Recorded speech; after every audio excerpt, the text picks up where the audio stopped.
காலைல டிஃபன் என்னம்மா இன்னைக்கு? தோசை தக்காளி சட்னி பண்ணி வச்சிருக்கேங்க. நீங்க வந்தா சாப்பிடலாம். பல்லு தேச்சிட்டீங்கல்ல? இன்னைக்குமா? சீக்கிரம் வாங்க.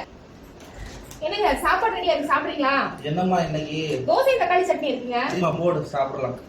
வேற என்ன வேணும் உங்களுக்கு? இல்லம்மா சரி போடு சாப்பிடலாம். சீக்கிரம் ஏதாவது வித்தியாசமா சாப்பிட்டாதான் சரியா வரும். என்னம்மா இருக்கு சாப்பிட்ட நைட்டுக்கு? இங்க தோசை மாவு இருக்கு, நல்லா அரைச்சிட்ட தக்காளி சட்னி இருக்கு. எடுத்துட்டு வரட்டுமாங்க? சட்னி இன்னுமா தீராம இருக்கு. கொண்டு வாமா நான் தீட்டு காலி பண்ணிடுறேன்.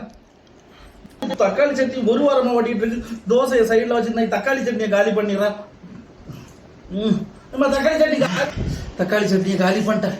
ஏமா நாளைக்காவது வேற சட்னி பண்ணம்மா. ஏங்க காலி பண்ணிட்டீங்களாங்க? நான் ஃப்ரிட்ஜ்ல நிறைய சட்னி வச்சிருக்கேங்க. நிறைய சட்னி அரைச்சு வச்சிருக்கீங்க. என்னம்மா நம்ம இந்த பிக்னிக்கா போறோம். இந்த தக்காளி சட்னி வச்சே கொண்டு போடுவோம் போல இருக்கு. அது இல்லங்க, இவ்வளவு பெரிய ஜார்ல 2 தக்காளி போட்டா எப்படி நிக்கும்? அதனால நிறைய தக்காளி போட்டு பெரிய ஜார்ல பெருசா நிறைய அரைச்சு வச்சிருக்கேங்க. வேணா நான் இப்ப கூட எடுத்துட்டு வரேன். ஐயோ நான் தக்காளி சாப்பிட்டேன். எனக்கு வாயில எது சாப்பிட்டாலும் தக்காளி மாதிரியே தக்காளி சட்னி மாதிரியே இருக்குப்பா. வேற ஏதாவது புதுசா பண்ணுமா? வேற ஏதாவது செய்யட்டுமா? வேணா கார தக்காளி சட்னி. ஐயோ